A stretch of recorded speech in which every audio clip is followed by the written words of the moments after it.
Congress refused to fund a wall, so the president announced today that he plans to send the military to guard America's border with Mexico.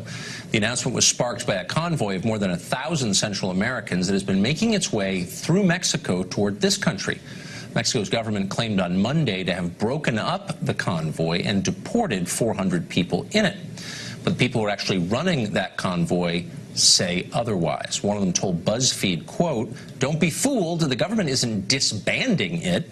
It's conceding its participants' right to apply for asylum without traveling in the shadows."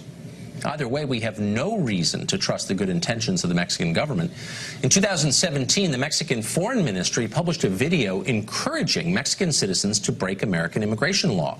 It advised them not to open their doors to federal authority.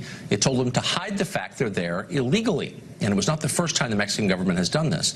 In 2004, the government printed and distributed more than 1.5 million pamphlets telling Mexicans how to enter this country illegally and live here without being detained. It even had tips on what clothes to wear while crossing a river, presumably the Rio Grande.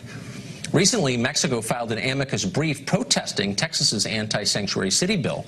The Mexican foreign minister has called for illegal aliens in this country to receive legal status and has denounced the border wall as, quote, a hostile act.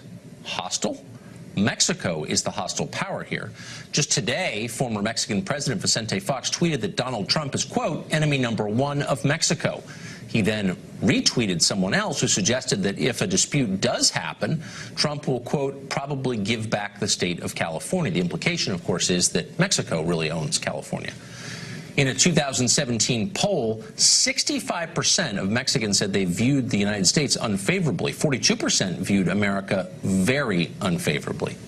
None of this should be confusing or a surprise. Rather than fix its own problems, which are serious, the Mexican government instead imports them north to this country. It gets angry if we even hinder that process in any way. Mexico is, in fact, using the United States as an outlet for its poor. It's using our government as its welfare system. Democratic Senator Dianne Feinstein said that out loud back in 1993. She wouldn't say it today, but it's still true. Mexicans in this country sent home more than $26 billion in the first 11 months of 2017, the highest amount ever. Remittances are one of that country's biggest sources of foreign cash, bigger even than oil exports, and that's saying a lot. The Mexican government is a corrupt kleptocracy whose economy is based on oil, drugs, and remittances sent from its functional northern neighbor. That would be us.